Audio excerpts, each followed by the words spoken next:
Hello friend, तो कैसे हो आप सभी। स्वागत करते हैं आप सभी कई वस्त जी क्विज में। तो फ्रेंड आज जो है कि बिहार डीएलएड एंट्रेंस एग्जाम 2023 के लिए जो कि फ्रेंड 5 जून से आपका एग्जाम होने वाला है, 5 से लेकर 15 जून तक। आज आप सभी के लिए संपूर्ण हिंदी का मैराथन क्लासेस लेके आए हुए हैं। जितने भी सिलेक्टेड टॉपिक है इसमें कवर करने का कोशिश करेंगे। ये मैराथन क्लासेस 2 क्लास आपका चलने वाला है। एग्जाम से पहले दोनों क्लास आपको दे देंगे, बिल्कुल टॉपिक वाइज रहने वाला है। जैसे कि समास हो गया, अलंकार हो गया, विलोम हो गया, पर्यायवाची हो गया, शब्द भेद हो गया, भाषा हो गया, संज्ञा हो गया, सर्वनाम हो गया। ये सारा टॉपिक को कवर करने वाले हैं। जो जो टॉपिक से क्वेश्चन पूछा जाता है, अगर इतना सा कवर कर लीजिएगा तो समझ लीजिए काफी हद तक क्वेश्चन को आप भी सॉल्व कर लीजिएगा। यहीं से आपको पेपर में देखने के लिए प्रश्न मिल जाएंगे। तो आज के इस लेक्चर को कंप्लीट आपसे जरूर कवर कर लीजिएगा। और दूसरा इसका लेक्चर जल्द ही आ जाएगा। जो टॉपिक बचेगा वो दूसरा लेक्चर में हम सभी कवर कर लेंगे। तो चलिए शुरू करते हैं। आज की इस मैराथन क्लास को कंप्लीट आप सभी जरूर कवर करके जाइएगा फ्रेंड, क्योंकि प्रश्न आपको यहीं से देखने के लिए मिलने वाला है। सारे सिलेक्टेड क्वेश्चन इसमें ले लिया गया है। देखिए, जो चैनल पे पहली बार है चैनल को जरूर सब्सक्राइब करके घंटे को प्रेस कर लीजिएगा फ्रेंड। आज की इस क्लास को लाइक करके आप सभी शेयर अपने दोस्तों में जरूर कीजिएगा। तो चलिए शुरू करते हैं। आज का पहला क्वेश्चन है। पहला क्वेश्चन ये बन रहा है कि 2 अथवा 2 से अधिक शब्दों से मिलकर बने नए सार्थक शब्द को क्या कहते हैं। तो देखिए, 2 अथवा 2 से अधिक शब्दों से मिलकर नए बने सार्थक शब्द को हम सभी समास कहते हैं। ध्यान रखिएगा आप सभी। Option number B right answer रहेगा। क्लियर है, याद रहेगा आप सभी को। अगला क्वेश्चन देख लेते हैं। अगला क्वेश्चन है, समास का शाब्दिक अर्थ क्या होता है फ्रेंड। चलिए बताएंगे आप सभी, समास का शाब्दिक अर्थ क्या होता है। तो हम सभी कह सकते हैं संक्षेप होता है इसका अर्थ। Option number A right answer रहेंगे। अगला क्वेश्चन देख लीजिए। अगला क्वेश्चन देखिए। चलिए इस क्वेश्चन का राइट आंसर बताएंगे आप सभी। निम्न में से कौन सा पद अव्ययी भाव समास है। चलिए इस क्वेश्चन का राइट आंसर बताएंगे। इस क्वेश्चन का राइट आंसर क्या हो जाएगा, कोशिश कीजिए आप सभी। अव्ययी भाव समास कौन सा है इसमें, तो ध्यान रखिएगा आप सभी। प्रतिदिन, प्रतिदिन जो है फ्रेंड ये अव्ययी भाव समास है। ध्यान रखिएगा आप सभी। अव्ययी भाव समास के क्या होता है, पहला पद इसका प्रधान होता है, यानी कि प्रथम पद इसमें प्रधान होता है। या तो इसमें अव्यय शब्द रहता है या तो उपसर्ग लगा रहता है, क्योंकि उपसर्ग जो है ये शब्द के पहले लगता है और प्रत्यय जो है वो शब्द के बाद में लगता है। ध्यान रखिएगा, क्योंकि उपसर्ग और आप सभी प्रत्यय पढ़े होंगे, प्रत्यय शब्द के बाद में और उपसर्ग शब्द के पहले लगता है। तो प्रत्यय जो देख रहे हैं आप सभी ये क्या है, ये एक उपसर्ग शब्द है। ध्यान रखिएगा आप सभी। तो इसका राइट आंसर क्या हो जाएंगे, ऑप्शन नंबर सी हो जाएंगे। ध्यान रखिएगा, अव्ययी भाव समास में प्रथम पद प्रधान होता है। बस ये चीज पे ध्यान दीजिएगा। हालांकि समास को अगर डिटेल से पढ़िएगा एप्लीकेशन पे तो वहां बिल्कुल डिटेल से कवर करवाया गया है, डिटेल से पढ़ाया गया विस्तार से। तो अगर वहां पढ़ लीजिएगा तो सारा चीज क्लियर हो जाएगा आपका। अगला है, जिस समास में उत्तर पद प्रधान होने के साथ साथ ही पूर्व पद तथा उत्तर पद में विशेषण या विशेष का संबंध भी होता है, उन्हें कौन सा समास कहते हैं। यानी कि उत्तर पद और पूर्व पद दोनों अगर प्रधान होता है और तथा उस पद में विशेषण और विशेष का संबंध भी होता है, तब उसे कौन सा समास कहते हैं। यानी कि पहला पद और दूसरा पद भी प्रधान हो उसमें, तब इसे हम सभी कर्मधारय समास कहते हैं। ध्यान रखिएगा, कौन सा समास कहते हैं, कर्मधारय समास कहते हैं। फिर ध्यान रखिएगा, समास कितना है, तो समास का कुल 6 भेद है। कितने भेद है, 6 भेद। कौन सा, अव्ययी भाव समास, तत्पुरुष समास, द्विगु द्वंद्व समास, उसके बाद आपका बहुव्रीहि समास, उसके बाद आपका क्या है, कर्मधारय समास है। तो कुल 6 समास है। अगला क्वेश्चन देखिए, जिस समास के दोनों पद अप्रधान होते हैं वहां पर कौन सा समास होता है। अप्रधान का मतलब क्या होता है, ना प्रथम पद प्रधान और ना ही अंतिम पद प्रधान, दोनों में से कोई पद प्रधान नहीं होता है, तब उसमें कौन सा समास होगा। तो ध्यान रखिएगा, बहुव्रीहि समास होगा इसमें। इसमें क्या होता है, ना तो प्रथम पद प्रधान होता है और ना ही दूसरा पद प्रधान होता है इसमें, क्योंकि यह क्या करता है, अपना अर्थ को छोड़कर किसी तीसरे के अर्थ को बताता है। जैसे अगर क्वेश्चन दे दिया जाए आप सभी से कि लंबोदर में कौन सा समास है, तो लंबोदर में बहुव्रीहि समास होता है, क्योंकि इसका जो अर्थ होता है, लंबा है जिनका उदर, अर्थात गणेश, यानी कि तीसरे शब्द को यह दर्शा रहा है। हालांकि आगे पढ़िएगा तो सारा चीज आपका क्लियर हो जाएगा। ध्यान रखिएगा आप सभी। यहां ध्यान दीजिएगा, द्वंद्व समास में क्या होता है, अपोजिट वर्ड, जैसे लोटा डोरी, भात दाल, माता पिता, इसमें क्या होता है, द्वंद्व समास। द्विगु समास में क्या होता है, जैसे गिनती करने के लिए आ जाए, तेराहा, चौराहा, सप्ताह, सप्ताह या नौवीं, ये सभी में द्विगु समास होता है। तत्पुरुष समास में क्या होता है, इसका अंतिम पद प्रधान होता है, ध्यान रखिएगा। बहुब्रीहि समास में क्या होता है, इसमें कोई भी पद प्रधान नहीं होता है। कर्मधारय समास में क्या होता है, उसमें दोनों पद प्रधान होता है। अब यही भव समास में क्या होता है, उसमें प्रथम पद प्रधान होता है। अगला क्वेश्चन है, जितेंद्रिया में कौन सा समास है फ्रेंड। तो देखिए जितेंद्रिया में जो समास हो जाएगा उसमें बहुब्रीहि समास होगा। अगर इसका अर्थ देखिएगा तो वो क्या हो जाएगा, जितेंद्रिया का अर्थ हो जाता है बुद्ध। ध्यान रखिएगा आप सभी, जिसने सारे इंद्रियों को जीत लिया हो, जिसने सारे इंद्रियों को जीत लिया हो अर्थात हो जाएगा भगवान बुद्ध। ध्यान रखिएगा, तो ये तीसरे अर्थ को दर्शा दिया, तो बहुब्रीहि समास हो जाएगा इसमें। तो थोड़ा सा इसको ध्यान में रखना होगा। देवासुर में कौन सा समास है, तो ध्यान रखिएगा आप सभी, इसमें द्वंद्व समास होगा। देवासुर में एक दो चार वर्ड ऐसा होता है जो कि अपोजिट नहीं होता है पर भी उसमें द्वंद्व समास होता है, ध्यान रखिएगा, क्योंकि द्वंद्व मतलब हो जाता है अपोजिट वर्ड, जैसे आपको बताए थे। तो कुछ ऐसा शब्द है जो कि अपोजिट नहीं रहता है फिर भी वह द्वंद्व समास होता है, ध्यान रखिएगा। तो दो चार शब्द को याद रख लीजिएगा, जैसे देवासुर हो गया, आगे आएगा तो वो भी क्लियर हो जाएगा आपका, ध्यान रखिएगा।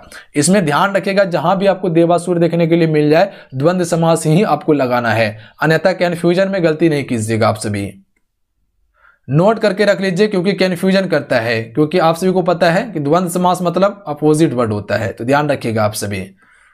देवासुर भी द्वंद्व समास ही है। अगला है, देशांतर में कौन सा समास है, तो इसमें तत्पुरुष समास हो जाएगा।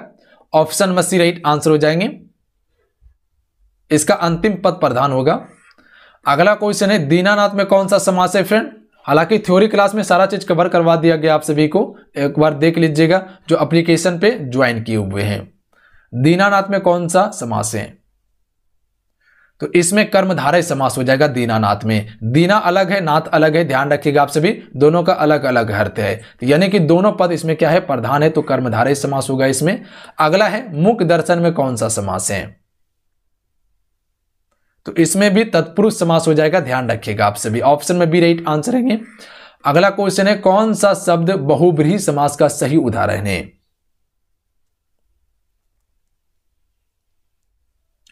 तो right answer option number C हो जाएंगे, पंचानन।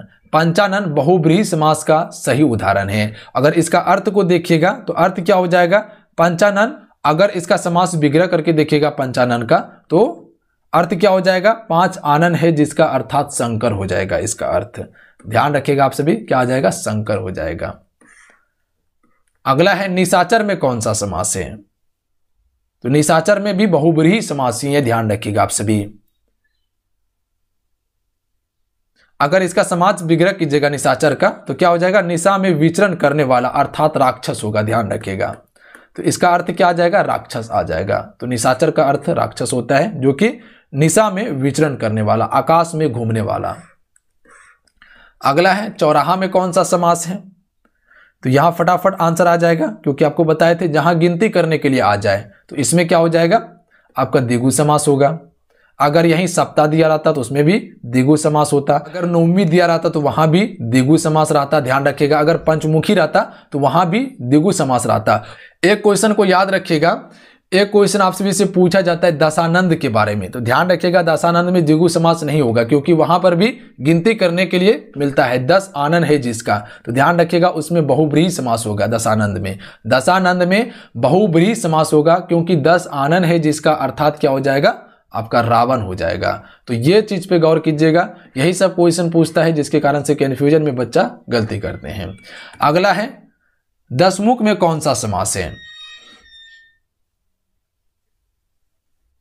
तो दशमुख में भी बहुब्रीहि समास हो जाएगा। दशमुख किसका होता है, रावण का होता है, तो ध्यान रखिएगा आप सभी, जिनका 10 मुख हो अर्थात रावण हो जाएगा, तो इसमें भी बहुब्रीहि समास हो जाएगा। दशानंद में भी बहुब्रीहि समास। अगला क्वेश्चन है, सुपुरुष में कौन सा समास है, तो सुपुरुष में हो जाएगा कर्मधारय समास हो जाएगा। ऑप्शन में सी राइट आंसर रहेंगे। अगला क्वेश्चन है, विशेषण और विशेष के योग से कौन सा समास बनता है, तो जहां भी विशेषण और विशेष के योग से जो समास बनता है उससे हम सभी कर्मधारय समास ही कहते हैं। अगला क्वेश्चन देख लीजिए, निम्न में से एक शब्द जो द्विगु समास है उसका चयन कीजिए। इनमें से कौन सा एक द्विगु समास है? तो आपको क्या बताए थे, गिनती करने के लिए जहां आ जाए सप्ताह यानी कि 7 दिन, तो ऑप्शन में सी राइट आंसर हो जाएंगे। अगला है किस समास के दोनों शब्दों के समान अधिकरण होने पर कर्मधारय समास होता है?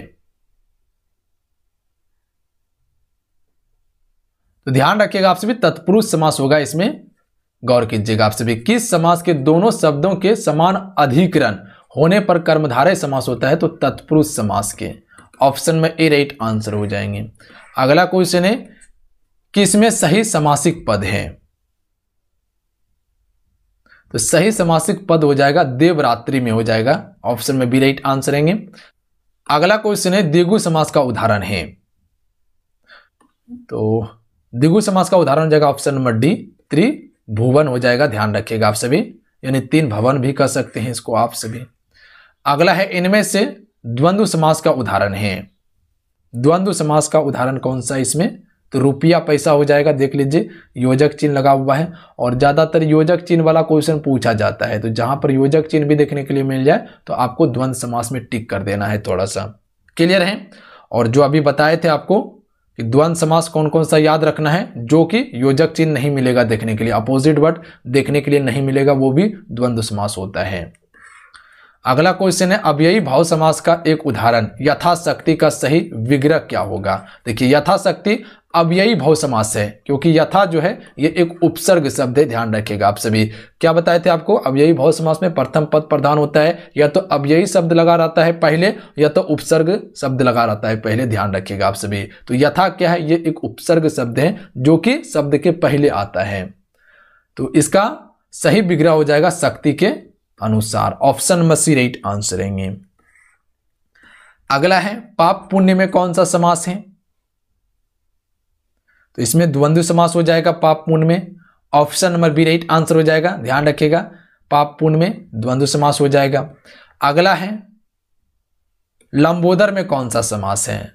तो एग्जाम्पल में बताए थे जिसका लंबा है उदर, अर्थात क्या हो जाएगा गणेश, यानी कि इसमें हम सभी कह सकते हैं बहुब्रीहि समास है, यानी कि अपना अर्थ को छोड़कर किसी तीसरे के अर्थ को बता रहा है ये।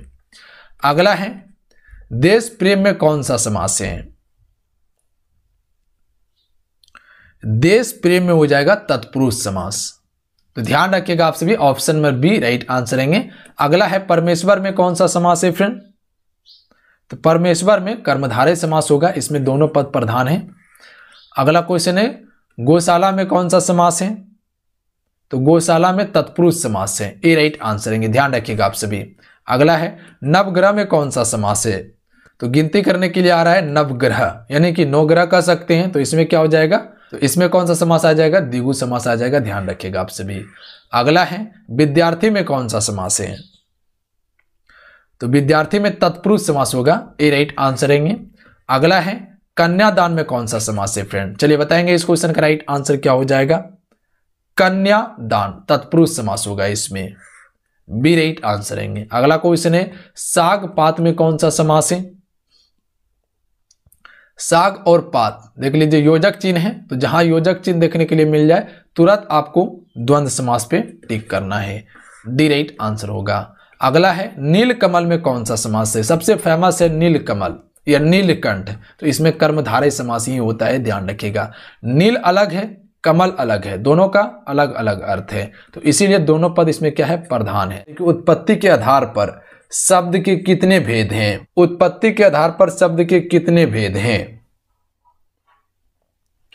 तो याद रखिएगा आप सभी, उत्पत्ति के आधार पर शब्द के 4 भेद हैं। कितने भेद हैं? 4 भेद हैं। कौन कौन सा है? तो ध्यान रखिएगा, पहला आपका हो जाएंगे तत्सम शब्द, तत्सम हो जाएंगे। दूसरा आपका क्या हो जाएंगे? दूसरा आपका तद्भव हो जाएंगे, ध्यान रखिएगा तद्भव हो जाएंगे। तद्भव 2 में हलंत लगा हुआ है। उसके बाद तीसरा आपका कौन सा शब्द हो जाएंगे? ये दूसरा शब्द था, तीसरा हो जाएंगे देशज, देशज शब्द हो जाएंगे तीसरा। चौथा आपका कौन सा हो जाएंगे? चौथा हो जाएंगे विदेशज शब्द, ठीक है। तो ये हो गए उत्पत्ति के आधार पर, ठीक है। उत्पत्ति के आधार पर 4 भेद हैं, तत्सम, तद्भव, देशज, विदेशज। ठीक है, अगर वही आपसे से क्वेश्चन पूछ लिया जाए कि अर्थ के आधार पर कितने भेद हैं, ठीक है, अगर अर्थ के आधार पर बात किया जाए तो अर्थ के आधार पर 2 भेद हैं। पहला है कौन सा? पहला है सार्थक। ठीक है, पहला है सार्थक और दूसरा कौन सा है? दूसरा है निरर्थक। ध्यान रखिएगा आप सभी। तो ये हो गए अर्थ के आधार पर। अगर वही बनावट के आधार पर बात किया जाए तो ध्यान रखिएगा आप सभी, बनावट के आधार पर कितने भेद हैं? तो 3 भेद हैं बनावट के आधार पर। ये हो गए 2, उत्पत्ति के आधार पर 4, अर्थ के आधार पर 2, बनावट के आधार पर कितना हो जाएंगे? 3। कौन कौन सा? तो पहला हो जाएंगे रूढ़ शब्द, ठीक है, दूसरा हो जाएंगे आपका यौगिक शब्द, ध्यान दीजिएगा आप सभी, यौगिक शब्द हो जाएंगे, और तीसरा आपका हो जाएंगे योग रूढ़ शब्द। ध्यान रखिएगा आप सभी। तो ये हो गया बनावट के आधार पर, यानी कि व्युत्पत्ति के आधार पर। ये हो गया उत्पत्ति के आधार पर, ये हो गया व्युत्पत्ति के आधार पर, ये हो गया अर्थ के आधार पर। तो ये चीज क्लियर है। अर्थ के आधार पर 2 भेद, बनावट के आधार पर 3 भेद, उत्पत्ति के आधार पर 4 भेद हैं। इतना सा चीज को याद रखिएगा। अब देखिए अगला क्वेश्चन है कि संस्कृत के ऐसे शब्द जिसे हम ज्यों का त्यों प्रयोग में लाते हैं वो कहलाता है। संस्कृत के ऐसे शब्द जिसे हम ज्यों का त्यों प्रयोग में लाते हैं उसे कौन सा शब्द कहा जाता है? तो याद रखिएगा आप सभी, इसे तत्सम शब्द कहा जाता है। ध्यान रखिएगा, ये जो है फ्रेंड ये मूल शब्द है। क्या है? तत्सम मूल शब्द है, और इससे परिवर्तित होकर जो नया शब्द हिंदी में जो लिया गया उसे हम सभी तद्भव शब्द कहते हैं। ध्यान रखिएगा आप सभी। तत्सम का परिभाषा क्या है? तो ध्यान रखिएगा, जो संस्कृत के शब्द ठीक उसी रूप में हम हिंदी में प्रयोग कर रहे हैं।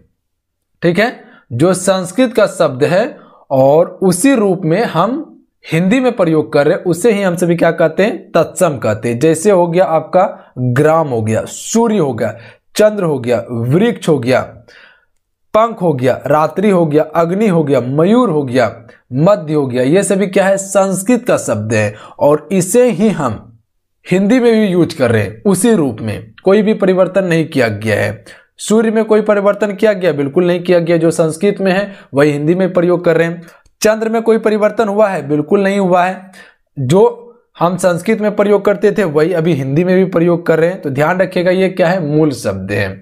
अब देखिए तद्भव का परिभाषा क्या है? तो इसमें भी ध्यान रखिएगा, कुछ शब्द संस्कृत और प्राकृतिक से रूपांतरित होकर हिंदी में मिल गए हैं, ऐसे विकृत संस्कृत और प्राकृतिक शब्दों को क्या कहा जाता है? तद्भव शब्द कहा जाता है। ध्यान रखिएगा आप सभी, संस्कृत और प्राकृतिक से रूपांतरित होकर जो हिंदी में मिल गए हैं उसे ही हम सभी क्या कहते हैं? तद्भव शब्द कहते हैं। जैसे कि आग हो गया, संस्कृत में था अग्नि, ठीक है, अग्नि कहा जाता था संस्कृत में, पर हिंदी में इसका भी रूप क्या है? आग है। अग्नि को अभी क्या कहा जाता है? आग कहा जाता है। ध्यान रखिएगा आप सभी। बच्चा हो गया, मोर हो गया, 4 हो गया, 9 हो गया, पीला हो गया, शाम हो गया, ऊंट हो गया, कपूत हो गया, बाघ हो गया, भालू हो गया, सियार हो गया, सूखा, पीपर, शीर, सेठ, दूध, दही, घी, सूरज, हाथी। तो ये सभी शब्द क्या है? तद्भव शब्द है, जो कि तत्सम का परिवर्तित रूप है। ध्यान रखिएगा, यानी कि संस्कृत का परिवर्तित रूप है ये। तो ये हो गया तद्भव का परिभाषा। ध्यान रखिएगा। देशज क्या है? तो ध्यान रखिएगा आप सभी, देशज का परिभाषा क्या है? जो शब्द देश के अंदर में बोलचाल की भाषा से लिया जाता हो या लिया गया हो उसे ही हम सभी देशज शब्द कहते हैं। जैसे कि भारत में कुछ शब्द बोलते होंगे आप जो कि वो देश का ही शब्द है। जैसे कि आपका हो गया चिड़िया, जूता, तेंदुआ, कलई, पगड़ी, गाड़ी, ये सभी क्या है? देशज शब्द है। ध्यान रखिएगा आप सभी। लोटा क्या है? देशज शब्द है। विदेशज शब्द क्या है फ्रेंड? तो ध्यान रखिएगा, यानी कि दूसरे देश का शब्द है जो भारत में हम सभी प्रयोग कर रहे हैं उसे ही विदेशज शब्द कहा जाता है। ध्यान रखिएगा, जो शब्द विदेशी भाषाओं से हिंदी में मिल गए, जो शब्द विदेशी भाषा का शब्द था वो हिंदी में मिल गया उसे ही हम सभी क्या कहते हैं? विदेशज शब्द कहते हैं। जैसे कि स्कूल, टेबल, टिकट हो गए, स्टेशन हो गए, ऑफिसर हो गए, उसके बाद आपका रंग हो गए, अमीर, गरीब, दुकान, किताब हो गए, कलम हो गए, लीची हो गए, अलमारी हो गई। ये सभी क्या है? विदेशज शब्द है, जो कि अभी हम सभी वो शब्द को हिंदी में प्रयोग करते हैं, यानी कि अपना भारत देश में प्रयोग करते हैं। तो ये चीज क्लियर हो गया आपका। अगला क्वेश्चन देखिए। अगला क्वेश्चन है रूढ़ शब्द कौन सा है इसमें। सबसे पहले आपसे समझ लीजिए कि रूढ़ शब्द कहते किसे हैं। तो देखिए, जिस शब्द के खंडों का अलग अलग कोई अर्थ ना हो सके उसे ही हम सभी क्या कहते हैं, रूढ़ शब्द कहते हैं। क्लियर है। जिन शब्दों के खंडों का अलग अलग कोई अर्थ ना हो सके उसे ही हम सभी क्या कहते हैं, रूढ़ शब्द कहते हैं। जैसे अगर एग्जाम्पल में ले लिया जाए कि रज, ठीक है, ये क्या एक रूढ़ शब्द है। अगर इसका अलग खंड किया जाए, अलग अलग कर दिया जाए तो रो अलग हो जाएगा, उसके बाद क्या हो जाएगा, जो अलग हो जाएगा। ठीक है, रो अलग हो जाएगा, जो अलग हो जाएगा। इसका कोई अर्थ बन रहा है, बिल्कुल नहीं बन रहा है, इसका कोई अर्थ नहीं है। इसी को कहा गया है रूढ़ शब्द। जिसको अगर तोड़ दिया जाए और उसका कोई अर्थ ना निकले उसी को हम सभी रूढ़ शब्द कहते हैं। तो इसमें से रूढ़ शब्द हो जाएगा पशु हो जाएगा, ध्यान रखिएगा आप सभी। पशु क्या है, रूढ़ शब्द है, इसको अगर तोड़िएगा तो कोई अर्थ नहीं बनेगा। बट अगर विद्यालय देखिएगा तो ये क्या है, एक यौगिक शब्द है, क्योंकि विद्यालय, विद्या अलग हो जाएगा, आलय अलग हो जाएगा, ध्यान रखिएगा आप सभी। तो विद्या का एक अलग अर्थ है और आलय का एक अलग अर्थ है। उसी प्रकार से अगर समतल देखिएगा तो अगर ये दोनों को तोड़ दीजिएगा तो सम अलग हो जाएगा और तल अलग हो जाएगा, ध्यान रखिएगा। तो ये एक अलग अर्थ है और ये भी एक अलग अर्थ है। ये चीज क्लियर है।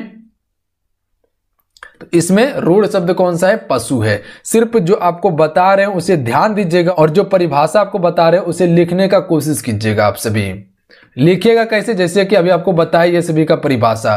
तत्सम का परिभाषा तो तत्सम लिख के उसके बाद इसका परिभाषा नोट कर दीजिएगा। तद्भव लिख के इसका परिभाषा लिख दीजिएगा। देशज का परिभाषा लिख दीजिएगा, उसके बाद विदेशज का परिभाषा लिख दीजिएगा। इससे क्या होगा, पढ़िएगा तो कन्फ्यूजन नहीं होगा। उसी प्रकार से अभी आपको रूढ़ शब्द के बारे में बताएं तो इसका भी परिभाषा लिख लीजिएगा तो कन्फ्यूजन नहीं होगा। उसके बाद देखिए, शब्द रचना के आधार पर बताइए कि कौन सा शब्द योग रूढ़ है। योग रूढ़ का अर्थ क्या होता है, ध्यान रखिएगा आप सभी। इसका परिभाषा क्या है, जो शब्द अपने समान अर्थ को छोड़कर विशेष अर्थ पैदा करता हो, यानी कि अपना अर्थ को छोड़कर किसी दूसरे के अर्थ को बताता हो, उसे ही हम सभी योग रूढ़ कहते हैं। अगर इसका एग्जाम्पल देखिएगा तो एग्जाम्पल में क्या आ जाता है, तो जैसे कि आपका हो जाएगा पंकज, ठीक है, पंकज हो जाएगा। उसके बाद क्या हो जाएगा, जलज, ठीक है। उसके बाद आपका क्या हो जाएगा, लंबोदर। अगर देखिएगा, ठीक है, लंबोदर जिसका लंबा है उदर अर्थात गणेश, किसी दूसरे अर्थ को बता रहा है ये। उसी प्रकार से चक्रपाणी, चक्रपाणी, ठीक है, तो इसका अर्थ क्या हो जाता है, विष्णु हो जाता है। चक्रपाणी का अर्थ क्या हो जाता है, विष्णु हो जाता है। चक्र को धारण करने वाला विष्णु, ये किसी दूसरे अर्थ को दर्शा रहा है। पंकज, पंकज का अर्थ क्या है, कमल है, ध्यान रखिएगा आप सभी। जलज का क्या अर्थ होता है, तो जलज का अर्थ हो जाता है बादल, जल देने वाला। तो ये क्या कर रहा है, किसी दूसरे अर्थ को बता रहा है। ये चीज क्लियर है। तो योग रूढ़ में क्या होता है, अपना अर्थ को छोड़कर किसी दूसरे अर्थ को बताता हो। जैसे कि बहुब्रीहि समास पढ़े होंगे आप सभी। तो बहुब्रीहि समास में क्या होता है, वो अपना अर्थ को छोड़कर क्या करता है, किसी दूसरे अर्थ को बताता है उसमें भी। तो ये चीज क्लियर है। तो इसमें से कौन सा हो जाएगा योग रूढ़, जलज हो जाएगा, ध्यान रखिएगा। जलज का अर्थ क्या हो जाता है, बादल, जो हमें जल देता हो। उसके बाद देख लीजिए, निम्न में से रूढ़ शब्द कौन सा है। ये दोनों तो आपका नहीं होंगे, ये दोनों क्या है, योग रूढ़ शब्द है, जलज और पंकज। वैभव होगा रूढ़ शब्द। अगर इसको तोड़ के देखिएगा तो इसका कोई अर्थ नहीं बनेगा, ध्यान रखिएगा आप सभी। अगला देखिए, परीक्षा शब्द निम्न वर्गों में से किस वर्ग में आता है।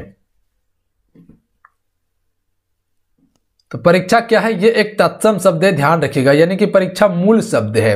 अगर यही एग्जाम लिखा जाता तो वो क्या हो जाता, तद्भव शब्द हो जाता, ध्यान रखिएगा। तो परीक्षा संस्कृत भाषा का शब्द है। क्लियर है। अगला क्वेश्चन देख लेते हैं। अगला क्वेश्चन है, मजिस्ट्रेट शब्द है। तो मजिस्ट्रेट जो हो जाएंगे ये विदेशज शब्द हो जाएंगे, ध्यान रखिएगा आप सभी, अपना देश का शब्द नहीं है ये। अगला है, निम्न में से कौन सा शब्द देशज है। अग्नि, प्रार्थना, खेत, ये सभी देशज शब्द नहीं है। लोटा देशज शब्द है, अपना देश का शब्द है, ये सभी विदेशज शब्द हैं। अगला क्वेश्चन देखिए, स्वतंत्र सत्ता धारण ना करने वाले शब्द क्या कहलाते हैं। स्वतंत्र सत्ता धारण ना करने वाले शब्द जो कहलाएंगे यौगिक कहलाएंगे। स्वतंत्र का अलग अर्थ है, सत्ता का अलग अर्थ है, धारण का अलग अर्थ है, तो ये क्या हो जाएंगे? यौगिक हो जाएंगे। अगला है निम्न में से कौन सा यौगिक शब्द है? तो यौगिक शब्द इसमें कौन सा हो जाएगा? विद्यालय हो जाएगा। विद्या का एक अलग अर्थ होगा अगर तोड़िएगा, और आलय का एक अलग अर्थ हो जाएगा, ध्यान रखिएगा आप सभी।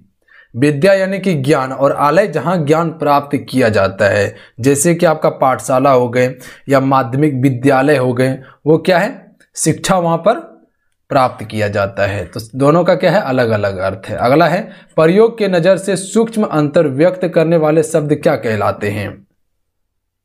तो इसे समानार्थक शब्द कहा जाता है, ध्यान रखिएगा आप सभी।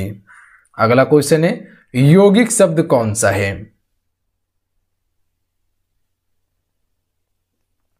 तो यौगिक शब्द इसमें हो जाएगा पाठशाला। जैसे कि आपको विद्यालय के बारे में बताएं, उसी प्रकार से पाठशाला है। पाठ का अर्थ क्या होता है? पढ़ने वाला विषय, और शाला मतलब क्या होता है? जहां इसे पढ़ा जाता है, ध्यान रखिएगा आप सभी। जैसे कि विद्यालय हो गया, तो ये क्या हो गया? दोनों का अलग अलग अर्थ हो गया, ध्यान रखिएगा। तो ये क्या है? यौगिक शब्द है, जो शब्द मिलके बना है। विभारे किस प्रकार का शब्द है? विभारी तत्सम शब्द है फ्रेंड, ध्यान रखिएगा, यानी कि ये संस्कृत का शब्द है। और अभी जो है कि फ्रेंड आपको तत्सम और तद्भव ये दोनों का एक पीडीएफ दे देंगे। एक और आपका तत्सम शब्द रहेगा, एक और आपका तद्भव रहेगा। यानी कि जो तत्सम शब्द है उसका तद्भव रूप क्या है, वो पीडीएफ आपको प्रोवाइड कर देंगे टेलीग्राम पे। टेलीग्राम का लिंक डिस्क्रिप्शन में दे दिए, तो जाके ज्वाइन कर लीजिएगा, अभी ही आपको प्रोवाइड करवा देंगे। तो उससे क्या होगा, आप करीब करीब पोजीशन को याद कर लीजिएगा, तो कंफ्यूजन नहीं होगा आपको। अगला है योग रूढ़ शब्द कौन सा है? तो अभी बताए थे आपको कि योग रूढ़ शब्द लंबोदर हो जाएगा। लंबा है जिसका उदर अर्थात क्या हो जाएगा? गणेश। यानी कि ये क्या किया? दूसरे अर्थ को बताया है। नीचे दिए गए विकल्पों में से तत्सम शब्द का चयन कीजिए। इनमें से तत्सम शब्द कौन सा है? तत्सम यानी कि संस्कृत का शब्द, मूल शब्द गोधूम हो जाएंगे। गोधूम क्या है? तत्सम शब्द है। और इसका तद्भव दिखेगा तो वो हो जाएगा आपका गेहूं हो जाएगा, तद्भव रूप। गेहूं को पहले संस्कृत में जो बोला जाता था गोधूम बोला जाता था, पर हिंदी में इसे गेहूं बोला जाने लगा। नीचे दिए गए विकल्पों में से तद्भव शब्द कौन सा है? देखिए दो में हलंत का प्रयोग किया गया है, तो आपसे भी देख लीजिएगा। हलंत हट गया है तो इसके लिए टेंशन नहीं लेना है, मुंह हो जाएगा राइट आंसर तद्भव। जिस शब्द के कई सार्थक खंड हो सके उन्हें क्या कहते हैं? जिन शब्द के कई सार्थक खंड हो सके उसे हम सभी यौगिक कहते हैं। क्लियर है? जिन शब्दों के कई सार्थक खंड हो सके, जिसका अलग अलग अर्थ हो सके, उसे ही हम सभी यौगिक कहते हैं। अगला है जो कहा ना जा सके। जो कहा ना जा सके अकथनीय होगा, ध्यान रखिएगा आप सभी। Option number A right answer रहेंगे। क्लियर है? जो कहा ना जा सके अकथनीय। अगला क्वेश्चन है समय की दृष्टि के अनुकूल, इसके लिए कौन सा शब्द होगा? तो इसके लिए कौन सा शब्द हो जाएगा? ऑप्शन नंबर डी समयानुकूल होगा, ध्यान रखिएगा आप सभी। समय की दृष्टि के अनुकूल यानी कि समयानुकूल होगा। अगला क्वेश्चन है जो सब कुछ जानता हो, तो इसे सर्वज्ञ कहा जाता है, ध्यान रखिएगा आप सभी। जो सब कुछ जानता हो सर्वज्ञ। अगला क्वेश्चन देखिए जिसकी गर्दन सुंदर हो। जिसकी गर्दन सुंदर हो इसके लिए हो जाएगा Sugriva. Option number D right answer रहेंगे। क्लियर है? जिसकी गर्दन सुंदर हो उसे क्या कहा जाता है? सुग्रीव कहा जाता है। अगला क्वेश्चन है लौकिक का क्या अर्थ है? लौकिक के लिए कौन सा शब्द आएगा? जो इस लोक की बात हो।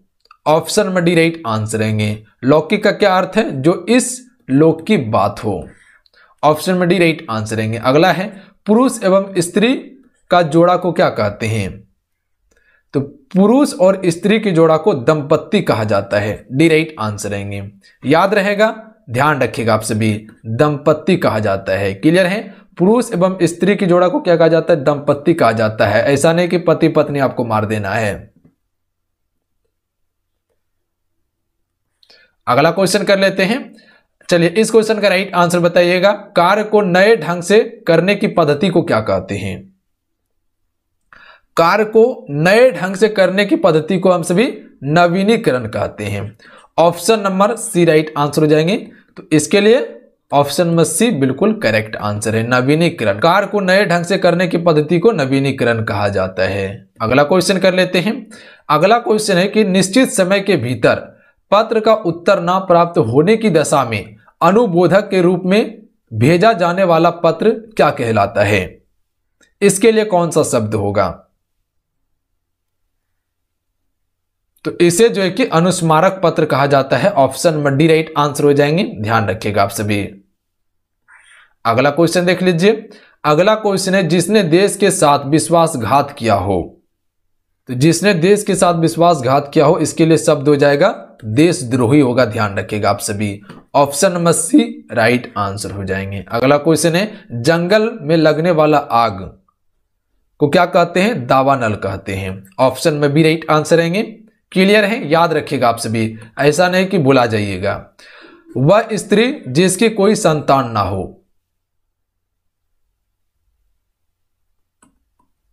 चलिए बताएंगे, वह स्त्री जिसकी कोई संतान ना हो, तो इसे बांझ कहा जाता है फ्रेंड। क्वेश्चन है हिंदी किस भाषा परिवार की भाषा है? चलिए बताइएगा, हिंदी किस भाषा परिवार की भाषा है फ्रेंड? तो राइट आंसर ऑप्शन में ए हो जाएंगे, भारोपीय भाषा परिवार की भाषा है हिंदी। ए राइट आंसर है, ध्यान रखिएगा आप सभी। अगला क्वेश्चन है भारत में सबसे अधिक बोले जाने वाली भाषा कौन सी है? तो भारत में सबसे अधिक बोली जाने वाली भाषा जो है फ्रेंड वो हिंदी बोली जाती है, ध्यान रखिएगा। और ज्यादातर हिंदी उत्तर भारत में बोली जाती है। क्लियर है। अगला क्वेश्चन देख लीजिए। अगला क्वेश्चन है कि हिंदी भाषा का जन्म हुआ। चलिए बताएंगे इस क्वेश्चन का राइट आंसर क्या हो जाएगा। हिंदी भाषा का जन्म जो हुआ था वो किससे हुआ है? अपभ्रंश से हुआ है, ध्यान रखिएगा आप सभी। ए राइट आंसर रहेंगे। इंपॉर्टेंट क्वेश्चन रहेंगे फ्रेंड, याद रखिएगा आप सभी। अपभ्रंश से हिंदी भाषा का जन्म हुआ है। अगला क्वेश्चन देख लेते हैं। अगला क्वेश्चन है कि निम्न में से कौन सी बोली अथवा भाषा हिंदी के अंतर्गत नहीं आती है फ्रेंड? निम्न में से कौन सी बोली अथवा भाषा हिंदी के अंतर्गत नहीं आती है? 4 ऑप्शन दिया हुआ है।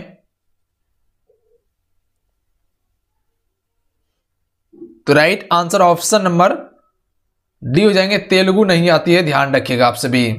क्लियर है। जबकि कन्नौजी, बांगोर और अवधी ये सभी भाषा हिंदी के अंतर्गत आती है, जबकि तेलुगु नहीं आती है। अगला क्वेश्चन कर लेते हैं। अगला क्वेश्चन है कि हिंदी की विशिष्ट बोली जिसे ब्रज भाषा कहा जाता है किस रूप में सबसे अधिक प्रसिद्ध है? ये हिंदी की विशिष्ट बोली ब्रज भाषा किस रूप में सबसे अधिक प्रसिद्ध है? तो right answer option number D हो जाएंगे, काव्य भाषा में प्रसिद्ध है, ध्यान रखिएगा आप सभी। याद रहेगा किस भाषा में प्रसिद्ध है? काव्य भाषा में। अगला क्वेश्चन कर लेते हैं फ्रेंड। भारतवर्ष में हिंदी को आप किस वर्ग में रखेंगे? भारतवर्ष में हिंदी को आप किस वर्ग में रखेंगे? चलिए बताएंगे आप सभी इस क्वेश्चन का राइट आंसर क्या होगा। तो राजभाषा में रखेंगे। ए राइट आंसर रहेगा, ध्यान रखिएगा। क्लियर है, याद रहेगा किस में रखेंगे आप सभी? राजभाषा में रखेंगे। भारत का राजभाषा है हिंदी, ध्यान रखिएगा आप सभी। अगला क्वेश्चन देख लीजिए। डुढाली बोली है, तो पूर्वी राजस्थान की ये बोली है, ध्यान रखिएगा आप सभी। बी राइट आंसर रहेंगे। कहां की है? पूर्वी राजस्थान की है। अगला देखिए, ब्रज बोली नाम से जानी जाती है। बोली कर लीजिएगा, ब्रज बोली नाम से जानी जाती है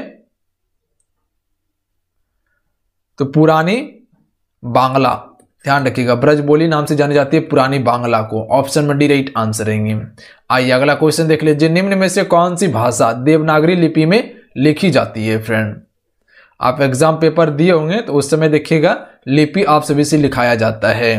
तो अंग्रेजी में क्या होता है? रोमन होता है। हिंदी में देवनागरी लिखाया जाता है, तो ध्यान रखिएगा मराठी भी देवनागरी लिपि में ही लिखा जाता है। तो इसका ऑप्शन में सी राइट आंसर रहेंगे। और हिंदी भी देवनागरी में ही लिखा जाता है।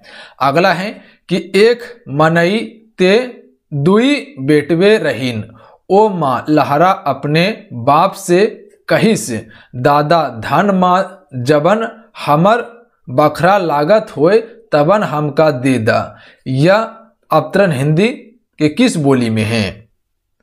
एक मनई के दुई बेटवे रहीन, ओ माँ लहरा अपने बाप से कहिस दादा, धन माँ जोइन हमर बखरा लागत होए तबन हमका दे दा, यह अवतरण हिंदी के किस बोली की है? तो right answer option number C हो जाएंगे, अवधी बोली की है। फ्रेंड ध्यान रखिएगा आप सभी, किस बोली की है? अवधी बोली की है। यहां पे क्या हो रहा है? बखरा हो रहा है, तो इसका कहना है कि जो भी बखरा हो रहा है उसमें से जो हिस्सा मेरा आ रहा है वो हिस्सा हमें दे दीजिए। निम्न में से कौन सी भाषा संस्कृत भाषा की अपभ्रंश है? तो संस्कृत भाषा की अपभ्रंश जो है वो पाली है। ऑप्शन में डी राइट आंसर रहेंगे। याद रहेगा, ध्यान रखिएगा आप सभी, पाली भाषा। अगला देख लीजिए, अधिकतर भारतीय भाषाओं का विकास किस लिपि में हुआ है? तो देखिए, अधिकतर भारतीय भाषाओं का जो विकास हुआ था फ्रेंड वो ब्राह्मी लिपि में हुआ था, ब्राह्मणी लिपि कह सकते हैं। ऑप्शन में डी राइट आंसर रहेंगे इसका। क्लियर है, याद रहेगा। अगला क्वेश्चन देखिए, हिंदी भाषा किस लिपि में लिखी जाती है?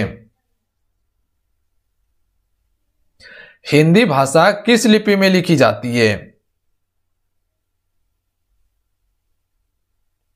तो देवनागरी लिपि में लिखी जाती है, अभी आपको बताए थे हम। अगला है, वर्तमान हिंदी का प्रचलित रूप है। क्या लगता है आपको, क्या आ जाएगा इसका आंसर? वर्तमान हिंदी का प्रचलित रूप है तो खड़ी बोली होगा। ध्यान रखिएगा आप सभी, क्या हो जाएगा? खड़ी बोली। अगला क्वेश्चन कर लेते हैं। अगला क्वेश्चन है कि हिंदी भाषा की बोलियों के वर्गीकरण के आधार पर छत्तीसगढ़ की बोली है। हिंदी भाषा की बोलियों के वर्गीकरण के आधार पर छत्तीसगढ़ की जो बोली है वो क्या है? तो यहां पर पूर्वी हिंदी बोली है, ए राइट आंसर रहेंगे। ध्यान रखिएगा आप सभी, पूर्वी हिंदी बोली है। अगला है, निम्न में से कौन सी पश्चिमी हिंदी बोली नहीं है फ्रेंड? तो देखिए, पश्चिमी हिंदी बोली जो नहीं है, बघेली नहीं है, जबकि बुंदेली, ब्रजभाषा, कन्नौजी ये सभी पश्चिमी हिंदी बोली है। अगला क्वेश्चन देख लीजिए, भारतीय संविधान में किन अनुच्छेदों में राजभाषा संबंधित प्रावधानों का उल्लेख है? चलिए बताएंगे आप सभी, किस अनुच्छेद में राजभाषा संबंधित प्रावधानों का उल्लेख है? इसको तो आपको याद रखना ही रखना है, किसी भी हालत में नहीं रखिएगा तो फिर जाइएगा तेल लेने के लिए, क्योंकि अनुच्छेद से संबंधित है और क्वेश्चन पूछता है अनुच्छेद से संबंधित। ध्यान रखिएगा आप सभी। तो इसका राइट आंसर हो जाएंगे ऑप्शन नंबर ए, 343 से 351 तक है। ध्यान रखिएगा, राजभाषा संबंधित प्रावधानों का उल्लेख अनुच्छेद 343 से 51 तक। अगला है, दक्षिण भारतीय हिंदी प्रचार सभा का मुख्यालय कहां स्थित है? दक्षिण भारत हिंदी प्रचार सभा का मुख्यालय कहां पे स्थित है? तो चेन्नई में स्थित है। ऑप्शन में डी राइट आंसर रहेंगे। अगला क्वेश्चन कर लेते हैं, हिंदी भाषा के विकास का सही अनुक्रम कौन सा है फ्रेंड? तो देखिए, हिंदी भाषा के विकास का सही अनुक्रम जो हो जाएगा वो आपका पाली, प्राकृतिक, अपभ्रंश और हिंदी होगा। तो इसका ऑप्शन में ए राइट आंसर रहेंगे, पाली, प्राकृतिक, अपभ्रंश और हिंदी हो जाएगा। तो हिंदी भाषा के विकास का सही क्रम क्या था? पहले पाली था, उसके बाद प्राकृतिक हुआ, उसके बाद अपभ्रंश हुआ, तब हिंदी हुआ है। अगला क्वेश्चन है कि संविधान के अनुच्छेद 351 किस विषय का वर्णन है?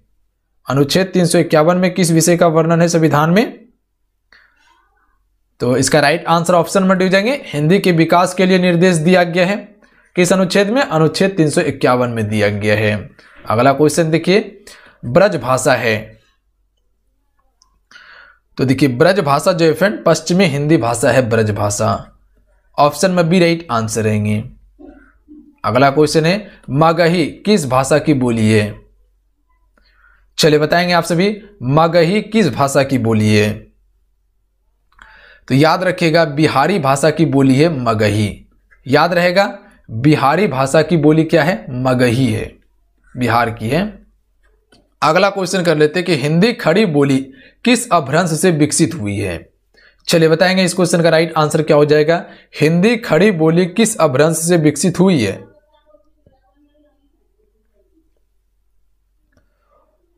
सौर सेनी से हुई है। सी राइट आंसर रहेंगे। जो भी ऑप्शन में सी को टिक करे बिल्कुल राइट आंसर है, सौर सेनी से हुई है। अगला है भाषा के आधार पर भारतीय राज्यों की पुनः संरचना की गई थी। तो भाषा के आधार पर भारतीय राज्यों की पुनः संरचना जो की गई थी वो 1956 ईस्वी में की गई थी। ऑप्शन में डी राइट आंसर रहेंगे। अगला क्वेश्चन कर लेते हैं फ्रेंड। अगला है कि भाषा आधार पर सर्वप्रथम किस राज्य का गठन हुआ था? भाषाई के आधार पर कई बार ये क्वेश्चन पूछा गया है, ध्यान रखिएगा आपसे। भाषाई के आधार पर तो देखिए भाषा के आधार पर एक ही राज्य का गठन किया गया था सबसे पहले, तो वो आंध्र प्रदेश होगा। उसके बाद धीरे धीरे अलग अलग राज्य बना था, तो सबसे पहले आंध्र प्रदेश का गठन किया गया। बघेली बोली का संबंध किस उपभाषा है? किस उपभाषा से है? तो ये हो जाएगा पूर्वी हिंदी की उपभाषा से संबंधित है बघेली बोली। क्लियर है, याद रहेगा। अगला क्वेश्चन देखिए, किस तिथि को हिंदी को राजभाषा बनाने का निर्णय लिया गया? किस तिथि को हिंदी को राजभाषा बनाने का निर्णय लिया गया था? तो यह लिया गया था 14 सितंबर 1949 को। Option number C right answer रहेंगे। 14 सितंबर 1949 को हिंदी को राजभाषा बनाने का निर्णय लिया गया था और 14 सितंबर को राजभाषा दिवस मनाया जाता है हिंदी को, ध्यान रखिएगा आप सभी। अगला है वर्ष 1955 में गठित प्रथम राजभाषा आयोग के अध्यक्ष कौन थे? चलिए बताएंगे आप सभी। प्रथम राजभाषा आयोग के अध्यक्ष कौन थे? नहीं पता है तो कोई दिक्कत नहीं है, हम आपको बता ही रहे हैं।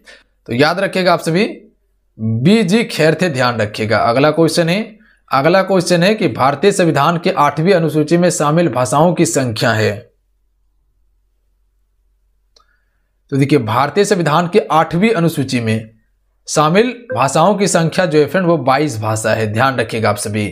याद रहेगा, अगर भाषाओं की बात किया जाए तो वह किस अनुसूची में है? तो 8वीं अनुसूची में है। कितना भाषा है? 22 भाषा है। हिंदी की आदि जननी है, तो हिंदी की आदि जननी जो हो जाएगा वो संस्कृत होगा। देखिएगा, ध्यान रखिएगा, संस्कृत हिंदी की आदि जननी है। अगला क्वेश्चन है 8वां विश्व हिंदी सम्मेलन 2007 ईस्वी का आयोजन स्थल था। वर्ल्ड हिंदी कॉन्फ्रेंस 2007 ईस्वी का आयोजन स्थल था कहां पे?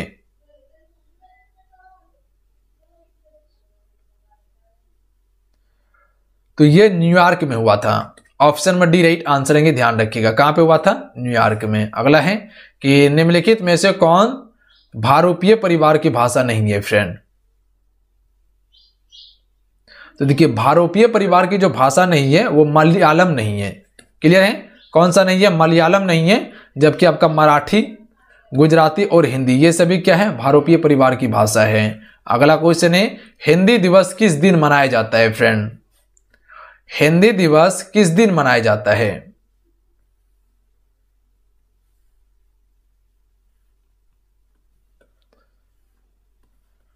तो अभी आपको बताए थे कि हिंदी दिवस जो मनाया जाता है वो 14 सितंबर को मनाया जाता है। इस डेट को याद रखिएगा आप सभी, याद कर ही लीजिएगा इस डेट को, 14 सितंबर को मनाया जाता है हिंदी दिवस। अगला क्वेश्चन देख लीजिए, विकास की दृष्टि से प्राकृतिक की पूर्वकालीन अवस्था का नाम है? पाली होगा। ए राइट आंसर रहेंगे। विकास की दृष्टि से प्राकृतिक की पूर्वकालीन अवस्था का नाम क्या है? पाली। अगला देख लीजिए, पश्चिमी हिंदी को 2 बोलियों का सही युग्म है। तो पश्चिमी हिंदी की 2 बोलियों का सही युग्म जो है वो आपका खड़ी बोली और बुंदेली होगा। तो इसका option number D right answer हो जाएंगे, खड़ी बोली और बुंदेली होगा। क्लियर है? अगला क्वेश्चन देख लीजिए, अर्धमागधी अपभ्रंश से विकसित बोली है। अर्धमागधी अपभ्रंश से विकसित बोली है। तो राइट आंसर जो हो जाएंगे ऑप्शन नंबर बी हो जाएंगे, बघेली है।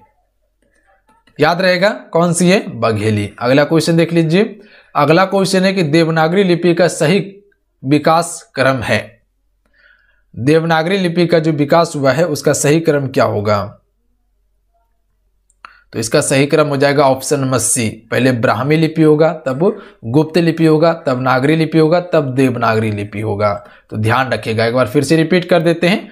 देवनागरी लिपि का सही विकास क्रम जो हो जाएगा, पहले ब्राह्मणी या ब्राह्मी लिपि हो जाएगा या ब्राह्मणी लिपि, और उसके बाद गुप्त लिपि, तब नागरी लिपि, तब देवनागरी लिपि होगा। क्लियर है? अगला क्वेश्चन देख लीजिए। अगला क्वेश्चन है कि हिंदी की विशिष्ट बोली ब्रज भाषा किस रूप में सबसे अधिक प्रसिद्ध है? तो ये काव्य भाषा में प्रसिद्ध है। Option number D right answer रहेंगे। अगला क्वेश्चन देखिए, रसाम वादन का क्या अर्थ है? तो रसाम वादन का अर्थ जो है किसी रस का उपभोग करना। ऑप्शन में सी राइट आंसर रहेंगे। अगला क्वेश्चन है, वर्णनातीत का क्या अर्थ है? चलिए बताएंगे आप सभी।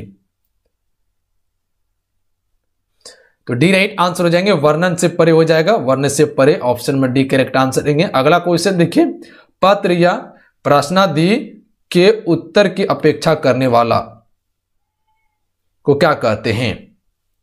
तो इसे कहा जाता है उत्तरापेक्षी कहा जाता है। ध्यान रखिएगा आप सभी, क्या कहा जाता है? उत्तरापेक्षी कहा जाता है। आगे देख लीजिए, जिसके समान दूसरा ना हो, इसके लिए कौन सा शब्द आएगा? जिसके समान कोई दूसरा ना हो, अप्रतिम। क्लियर है? ऑप्शन में डी राइट आंसर हो जाएंगे, जिसके समान दूसरा ना हो, अप्रतिम होगा। अगला क्वेश्चन देखिए, जहां पहुंचा जा सके, इसके लिए कौन सा शब्द होगा? जहां पहुंचा जा सके इसे अगम कहा जाएगा। ध्यान रखिएगा आप सभी। ऑप्शन में सी राइट आंसर हो जाएंगे, जो बहुत बातें करता हो। तो जो बहुत बातें करता हो, इसके लिए जो शब्द होगा वाचाल होगा। ध्यान रखिएगा आप सभी, जो बहुत बातें करता हो उसे क्या कहा जाता है? वाचाल कहा जाता है। आगे देखिए, अतिवृष्टि का क्या अर्थ है? अतिवृष्टि का अर्थ है अत्यधिक वर्षा होना। ऑप्शन में बी राइट आंसर हो जाएंगे। अगला क्वेश्चन देखिए, अनुमति का क्या अर्थ है? इसके लिए कौन सा शब्द आएगा? अनुमति का अर्थ होता है किसी कार्य के लिए सहमति देना। ऑप्शन में डी राइट आंसर है। ध्यान रखिएगा, अनुमति देना या सहमति देना किसी भी कार्य करने के लिए। अगला क्वेश्चन है, अन्योन्याश्रित का क्या अर्थ है?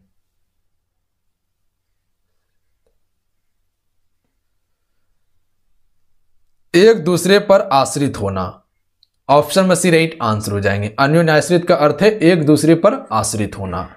अगला क्वेश्चन है, वह सांझकालीन बेला जब पशु वन से चरकर लौटते हैं उसे क्या कहा जाता है? वह सांझकालीन बेला जब पशु वन से चरकर लौटते हैं उसे क्या कहा जाता है? तो इसे गोथुली कहा जाता है। ध्यान रखिएगा आप सभी। तो इसके लिए जो शब्द हो जाएगा गोथुली होगा। ऑप्शन में ए करेक्ट आंसर रहेंगे। जो दूसरों के सहारे जीवित रहे, इसके लिए कौन सा शब्द आएगा? जो दूसरों के सहारे जीवित रहे, इसे परोपजीवी कहा जाता है। ध्यान रखिएगा।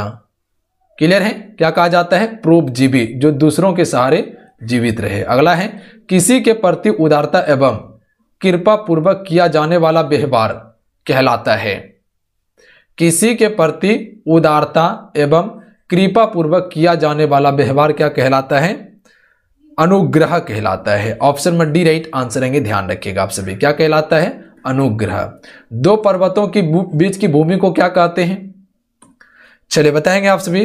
दो पर्वतों के बीच की भूमि को, तो इसे उपत्यका कहा जाता है। दो पर्वतों के बीच की भूमि को हम सभी उपत्यका कहते हैं। क्लियर है?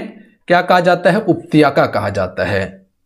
जो शत्रु की हत्या करता है, तो जो शत्रु की हत्या करता है उसे शत्रुधन कहते हैं। Option number A right answer है फ्रेंड। अगला क्वेश्चन देखिए, जिसके आर पार देखा जा सके, तो जिसके आर पार देखा जा सके उसे क्या कहा जाता है? पारदर्शी कहा जाता है। ऑप्शन में सी राइट आंसर हो जाएंगे। तो इसके लिए कौन सा शब्द होगा? पारदर्शी होगा। अगला है, हर काम को देर से करने वाला के लिए कौन सा शब्द आएगा? इसे क्या कहते हैं? हर काम को देर से करने वाला को क्या कहते हैं? तो इसे दीर्घ सूत्री कहा जाता है। ध्यान रखिएगा। क्लियर है? हर काम को देर से करने वाला को दीर्घ सूत्री कहा जाता है। अगला क्वेश्चन है, अनुशासनात्मक कार्यवाही की प्रक्रिया के फलस्वरूप पद से नीचे उतरना क्या कहलाता है?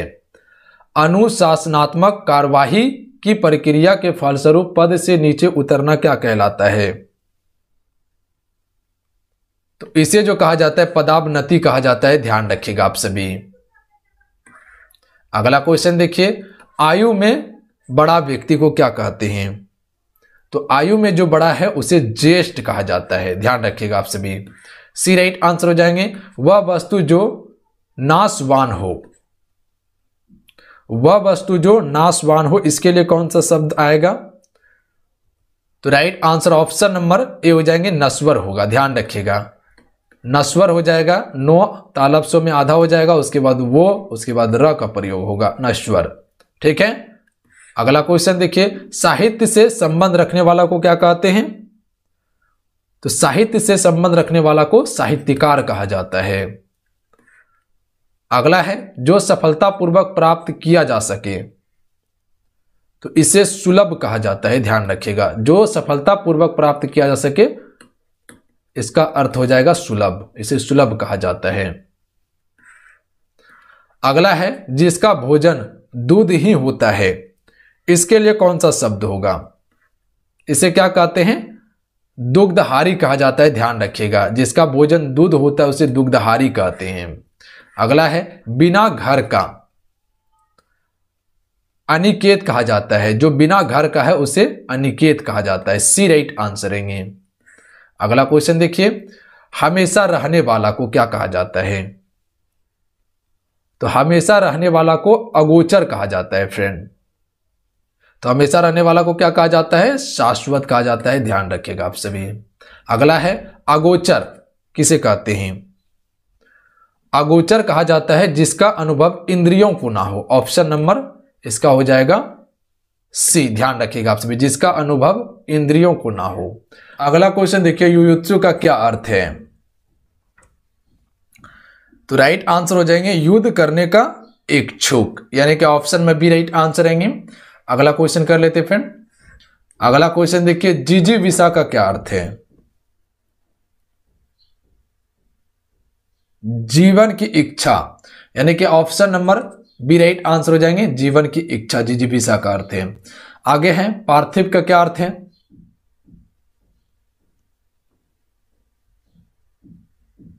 जिसका संबंध पृथ्वी से हो।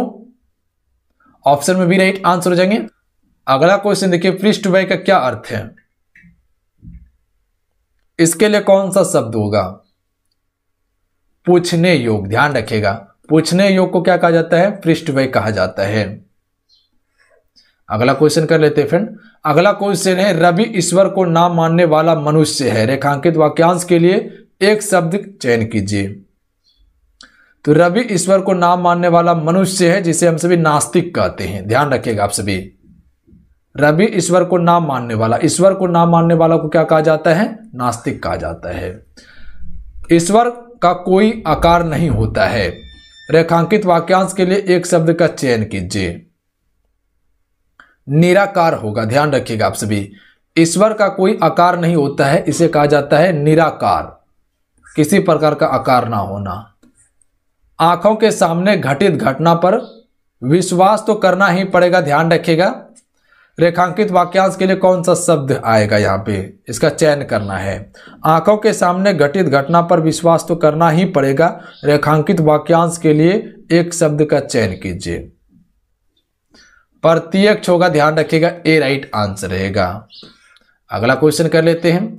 भारतीय की बुरी दशा देखकर गांधी जी का मन द्रवित हो गया, रेखांकित वाक्यांश के लिए शब्द का चयन कीजिए। भारतीय की बुरी दशा देखकर गांधी जी का मन क्या हो गया? द्रवित हो गया। तो इसके लिए जो शब्द आएगा दुर्दशा आएगा। भारतीय की दुर्दशा देखकर गांधी जी का मन द्रवित हो गया, तो इसका ऑप्शन नंबर क्या हो जाएगा? ऑप्शन नंबर सी हो जाएगा, दुर्दशा। अगला देखिए, दोपहर के समय सालू आराम कर रही थी, रेखांकित वाक्यांश के लिए शब्द का चयन कीजिए। तो दोपहर को क्या कहा जाता है? मध्याह्न का समय कहा जाता है। पूर्वाह्न सुबह का, अपराह्न शाम को कहा जाता है, मध्याह्न होगा। अगला क्वेश्चन देखिए, वैभव को उस विद्यालय में इम्तिहान लेने वाला बनकर जाना है, रेखांकित वाक्यांश के लिए शब्द का चयन कीजिए। तो इसके लिए शब्द हो जाएगा परीक्षक बनकर जाना है। वैभव को उस विद्यालय में परीक्षक बनकर जाना है, ध्यान रखिएगा, परीक्षक हो जाएगा। ममता कम बोलती है, रेखांकित वाक्यांश के लिए कौन सा शब्द होगा फ्रेंड? ममता कम बोलती है। तो कम बोलने वाला को क्या कहा जाता है? मितभाषी कहा जाता है, ध्यान रखिएगा। कम बोलने वाला को मितभाषी कहा जाता है। Option number C right answer रहेंगे। अगला है विवेक ने श्रेष्ठ कुल में जन्म लिया है, रेखांकित वाक्यांश के लिए शब्द कौन सा होगा? तो श्रेष्ठ कुल में जन्म लिया है, जिसे हम सभी क्या कहते हैं? कुलीन कहते हैं, ध्यान रखिएगा। विवेक ने कुलीन में जन्म लिया है, तो श्रेष्ठ कुल में जन्म लेने वाला को कुलीन कहा जाता है। अगला देख लीजिए, अनुपम बहुत ध्यान से पुस्तक पढ़ रहा है, रेखांकित वाक्यांश के लिए शब्द कौन सा हो जाएगा? तो इसका राइट आंसर तन्मयता हो जाएगा, ध्यान रखिएगा आप सभी। बहुत ध्यान से का अर्थ हो जाता है तन्मयता, इसके लिए अनेक शब्द होगा। जो ममत में रहती हो, जो ममत में रहती हो, निर्मम।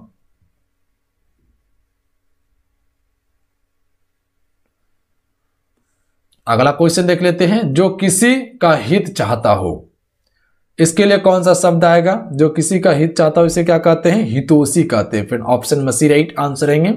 उसके बाद देखिए, जानने की इच्छा रखने वाला को क्या कहा जाता है? तो जानने की इच्छा रखने वाला को जिज्ञासु कहा जाता है, याद रखिएगा आप सभी। पलकों को गिराए बगैर, इसके लिए कौन सा शब्द आएगा? तो इसे निर्निमेष कहा जाता है। पलकों को गिराए बगैर, इसके लिए जो शब्द आ जाएगा निर्निमेष आएगा। जो सदा दूसरों पर संदेह करता है, इसको क्या कहा जाता है? तो इसे संकालु कहा जाता है। जो सदा दूसरों पर संकेत करता है, उसे संकालु कहा जाता है। अगला क्वेश्चन देखिए, किसी विषय की पूरी छानबीन करना, तो इसके लिए कौन सा शब्द आ जाएगा? विवेचना हो जाएगा। किसी विषय की पूरी छानबीन करना यानी कि विवेचन करना, ध्यान रखिएगा, विवेचन करना हो जाएगा। अंतेवासी का क्या अर्थ है फ्रेंड? गुरु के समीप रहने वाला शिष्य को अंतेवासी कहा जाता है। सी राइट आंसर रहेंगे। गुरु के समीप रहने वाला शिष्य को अंतेवासी कहते हैं। अगला है, मोक्ष की इच्छा करने वाला को क्या कहा जाता है? विमुक्षु कहा जाता है। डी राइट आंसर रहेंगे। अगला है, जिसके पास कुछ ना हो, इसे क्या कहा जाता है? तो इसे अकिंचन कहा जाता है, ध्यान रखिएगा, जिसके पास कुछ ना हो। अगला क्वेश्चन देखिए, ज्येष्ठ का विलोम क्या हो जाएगा? चलिए बताएंगे आप सभी। ज्येष्ठ का विलोम क्या हो जाएगा? तो ए राइट आंसर हो जाएगा, कनिष्ठ होगा, ध्यान रखिएगा आप सभी। ज्येष्ठ का विलोम याद रहेगा। अगला क्वेश्चन है, अस्थावर का विलोम शब्द है। चलिए बताएंगे इस क्वेश्चन का राइट आंसर क्या होगा? अस्थावर का विलोम क्या हो जाएगा? जंगम होगा। क्या होगा? जंगम। ऑप्शन में डी राइट आंसर रहेंगे। ऑप्शन में डी करेक्ट आंसर रहेंगे। अस्थावर का क्या हो जाएगा? जंगम हो जाएगा, ध्यान रखिएगा। अगला क्वेश्चन है, गमन का विलोम क्या हो जाएगा? चलिए बताएंगे आप सभी। ये जो शब्दावली है, इसको आपको याद ही करना पड़ेगा, क्योंकि दूसरा ऑप्शन कुछ भी नहीं है। क्योंकि हर एग्जाम में देखिएगा तो यहां से क्वेश्चन पूछा जाता है। जैसे कि आपका सिलेबस देखिएगा तो मुहावरा आपका जो विलोम शब्द का है, इससे लगभग जो है कि 3 से 4 क्वेश्चन निश्चित है कि आपको देखने के लिए पेपर में मिल जाएगा। इसमें कोई शक नहीं है, ध्यान रखिएगा। मुहावरा हो गया, आपका विलोम शब्द हो गया, पर्यायवाची हो गया, वर्तनी शुद्धि हो गया, ये सभी का वेटेज थोड़ा सा ज्यादा रहता है, ध्यान रखिएगा आप सभी। तो थोड़ा सा इस पे फोकस कर लीजिएगा, काफी हद तक तैयारी हो जाएगा आपका। सिर्फ इसको पढ़ना है आपको, ज्यादा कुछ नहीं करना है। गमन का विलोम क्या हो जाएगा? आगमन होगा, आप सभी को पता है। गमन का विलोम, चढ़ना का क्या हो जाता है? उतरना हो जाता है, आप सभी को पता है। जाना का क्या हो जाएगा? जाना का आना होगा या ठहरना हो जाएगा। अगला क्वेश्चन देखिए, मौन का विलोम क्या हो जाएगा? मौन मतलब कुछ नहीं बोलना, मुखुर होगा, ध्यान रखिएगा। मौन का विलोम क्या हो जाएगा? मुखुर। मौन मतलब होता है कुछ नहीं बोलना, मुखुर मतलब होता है अधिक बोलना, ध्यान रखिएगा आप सभी। अगला क्वेश्चन देख लीजिए। अगला क्वेश्चन है कि रिक्त स्थान में उपयुक्त विलोम शब्द की पूर्ति करें। संपन्न व्यक्ति डैश की व्यवस्था नहीं जान सकता है। संपन्न व्यक्ति डैश की व्यवस्था नहीं जान सकता है। तो बी राइट आंसर रहेंगे, विपणन की व्यवस्था नहीं जान सकता है, ध्यान रखिएगा। एक संपन्न व्यक्ति विपणन की व्यवस्था को नहीं जान सकता है। याद रखिएगा आप सभी, बी राइट आंसर रहेंगे। क्लियर है? अगला क्वेश्चन देखिए, विस्तार का विलोम शब्द क्या होगा फ्रेंड? चलिए बताएंगे आप सभी। हालांकि ये सभी चीज तो आम चाल भाषा में आपसे बोलते रहते हैं, बच्चे में भी पढ़े होंगे तो दिक्कत नहीं होगा। थोड़ा सा जो कठिन शब्द आ जाता है उसमें थोड़ा सा दिक्कत हो जाता है। हालांकि टेंशन नहीं लेना है, सारा चीज आपको कवर करवाएंगे। विस्तार का विलोम क्या हो जाएगा? तो संक्षेप। विस्तार मतलब क्या होता है? अधिक होता है। संक्षेप मतलब क्या होता है? छोटा होता है या समेटना हो जाएगा। तो ये हम सभी कह सकते हैं कि इसका संक्षेप होगा, ध्यान रखिएगा आप सभी।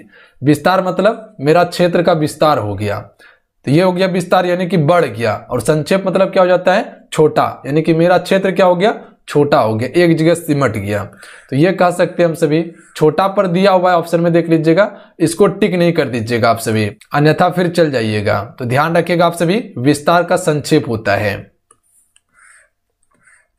अगला क्वेश्चन देख लीजिएगा, छोटा का क्या हो जाएगा विलोम? जैसे बड़ा, बड़ा का छोटा होता है, तो ये चीज पे ध्यान रखिएगा आप सभी।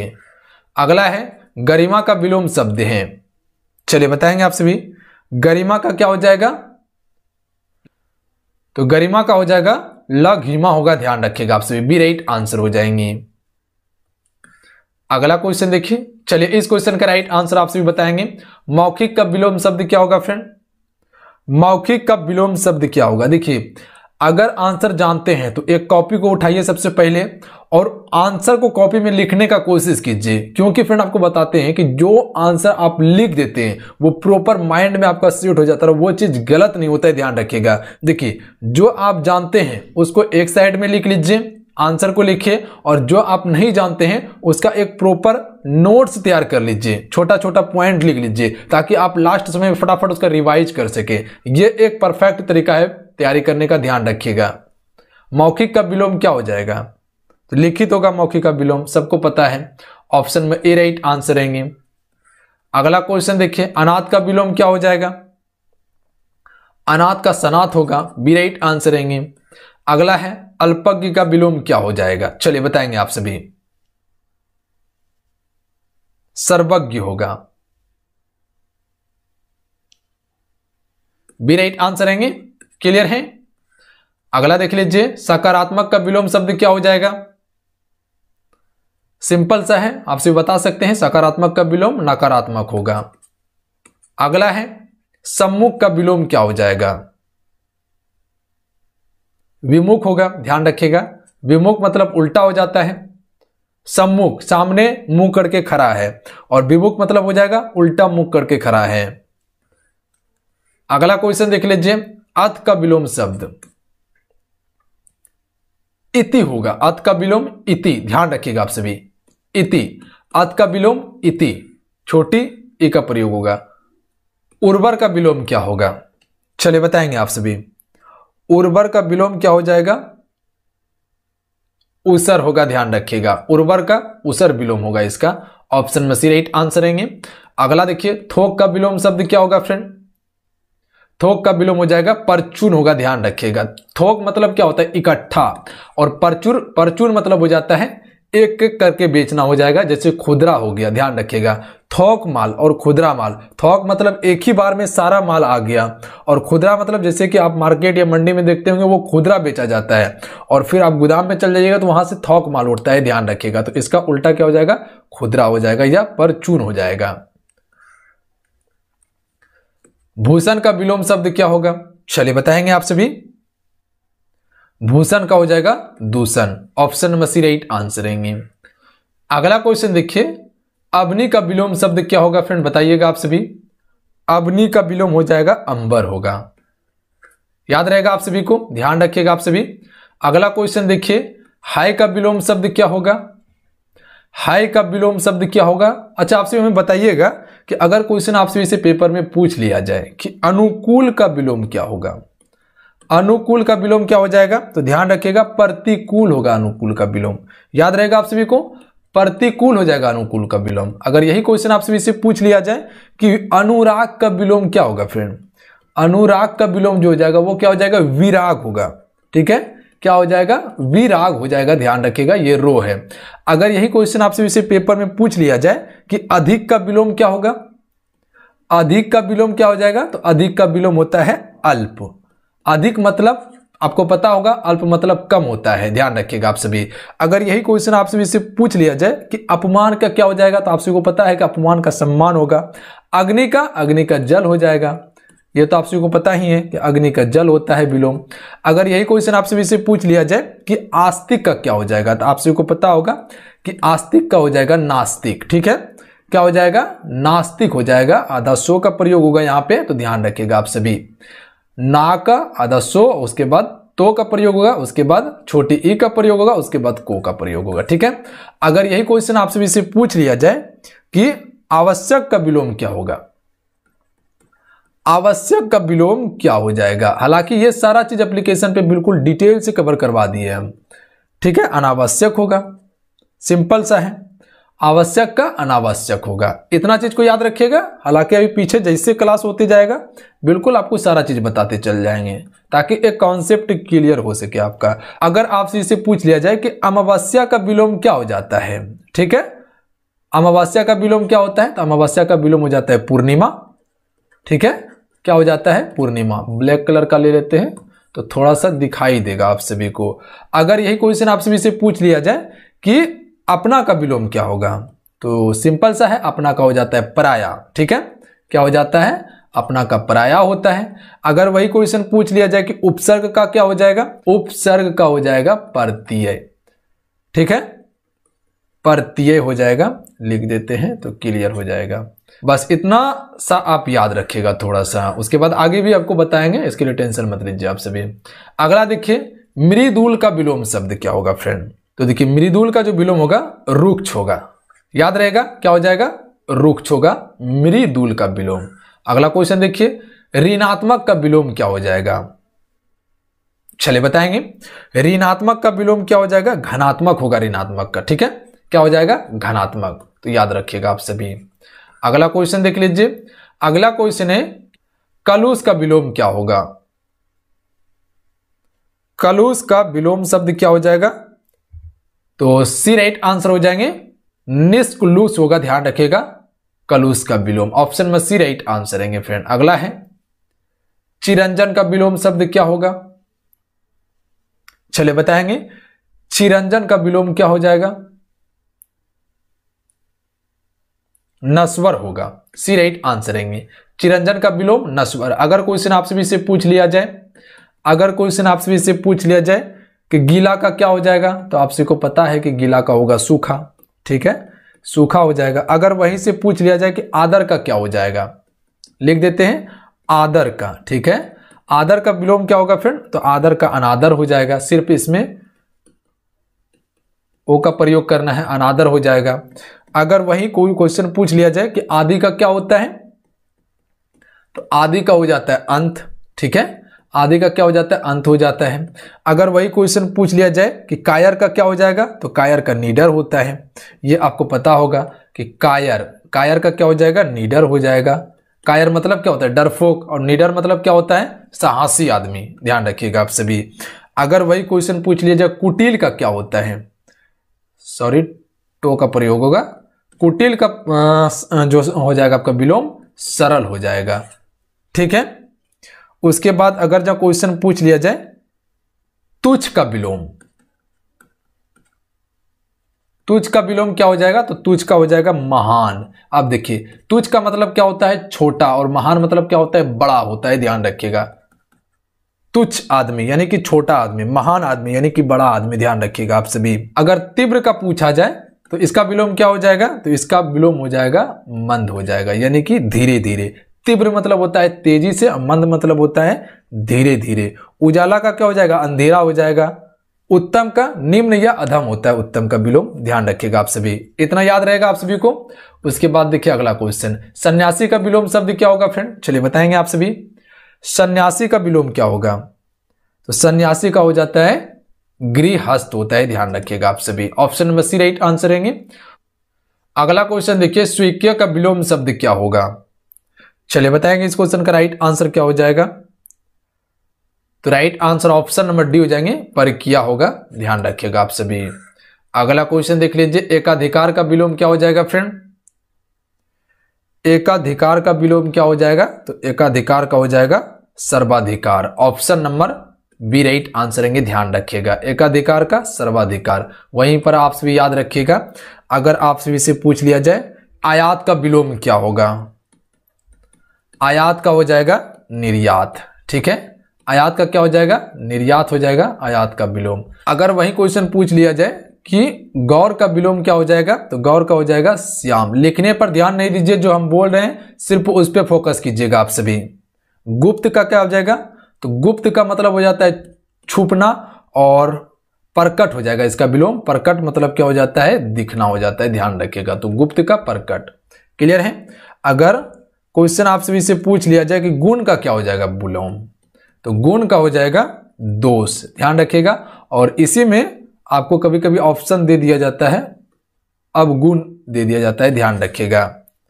गुण का अवगुण भी होता है और दोष भी होता है, ध्यान रखिएगा आप सभी। याद रहेगा। गहरा का क्या हो जाएगा? तो गहरा का हो जाएगा छिल्ला हो जाएगा, गहरा का विलोम। गहरा का क्या हो जाएगा? छिल्ला हो जाएगा, ध्यान रखिएगा आप सभी। अगर यही क्वेश्चन पूछ लिया जाए कि नवीन, नवीन का विलोम हो जाता है प्राचीन, ध्यान रखिएगा आप सभी। नवीन का विलोम प्राचीन होता है। और आधुनिक का विलोम क्या होता है? आधुनिक का भी विलोम प्राचीन ही होता है, ध्यान रखिएगा आप सभी। आधुनिक का भी प्राचीन ही होता है विलोम।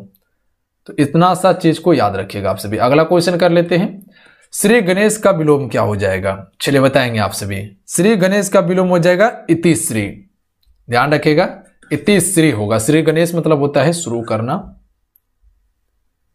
अगला क्वेश्चन देख लीजिए, आकर्षण का विलोम शब्द क्या हो जाएगा फ्रेंड? आकर्षण का हो जाएगा विकर्षण, ध्यान रखिएगा आप सभी। उसके बाद देखिए अल्पसंख्यक का विलोम शब्द क्या होगा? तो देखिए अल्पसंख्यक का विलोम हो जाएगा बहुसंख्यक होगा। ऑप्शन में बी राइट आंसर रहेंगे, याद रहेगा आप सभी को, ध्यान रखिएगा आप सभी। अगला है उपमान का विलोम क्या हो जाएगा? उपमान का विलोम हो जाएगा उपमेय, ध्यान रखिएगा आप सभी। एक अपमान और सम्मान अलग है, ये उपमान है, तो इसका उपमेय होगा। अगला है मंद का विलोम शब्द क्या होगा? चलिए फटाफट बताएंगे आप सभी। मंद का विलोम, तो मंद का हो जाएगा द्रुत विलोम होगा, ध्यान रखिएगा आप सभी। बी राइट आंसर रहेंगे द्रुत। अगला क्वेश्चन कर लेते हैं। अगला क्वेश्चन है कि सूक्ष्म का विलोम शब्द क्या होगा? तो सूक्ष्म का हो जाएगा स्थूल, ध्यान रखिएगा आप सभी, याद रहेगा। अगला है अधुनातन का विलोम क्या हो जाएगा? चलिए बताएंगे आप सभी। अधुनातन का विलोम क्या होगा? अधुनातन का विलोम हो जाएगा पुरातन। Option number C right answer हो जाएंगे। थोड़ा सा याद रखिएगा आप सभी, एक दो क्वेश्चन आपको बताते हैं। अगर आप सभी से क्वेश्चन पूछ लिया जाए कि सजीव का विलोम क्या हो जाएगा? तो सजीव का हो जाता है निर्जीव। फिर से आपको बताते हैं कि लिखने पे ध्यान नहीं दीजिएगा, जो हम आपको बोल रहे हैं सिर्फ उस पे फोकस कीजिएगा। सजीव का निर्जीव, ध्यान रखिएगा आप सभी। अगर विस्तार का तो आपको बता ही दिए। वर्षा का क्या हो जाएगा? तो वर्षा का सूखा हो जाएगा, क्लियर है। लाभ का हानि। लघु का क्या होता है? लघु का गुरु होता है, लिख देते हैं। लघु का हो जाता है गुरु, ठीक है, लघु का हो जाता है गुरु, ध्यान रखिएगा आप सभी। संध्या का क्या होता है? संध्या का विलोम हो जाता है प्रातः हो जाता है। संध्या मतलब हो जाता है शाम, और प्रातः मतलब क्या होता है? सुबह हो जाता है, ध्यान रखिएगा आप सभी, क्लियर है। माता का पिता मिलन का क्या हो जाता है? विरह हो जाएगा, ध्यान रखिएगा आप सभी। मिलन हो जाएगा। मिलन का विलोम हो जाएगा विरह। विरह मतलब हो जाता है बिछड़ना, और मिलन मतलब तो आप तो समझते ही हैं। मानव का क्या हो जाएगा? मानव का हो जाएगा दानव, ध्यान रखिएगा आप सभी। मानव का विलोम हो जाएगा दानव हो जाएगा, ठीक है, इतना सा याद रहेगा। भूत का क्या होता है? भूत का भविष्य हो जाता है। भूत का हो जाता है भविष्य। भूत का भविष्य हो जाएगा। भारी का हल्का होगा, क्लियर है। इच्छा का क्या हो जाएगा विलोम? इच्छा का हो जाएगा अनिच्छा, लिख देते हैं। इच्छा का विलोम हो जाएगा अनिच्छा, ठीक है, अनिच्छा, ध्यान रखिएगा आप सभी। इतना सा याद रहेगा आप सभी को।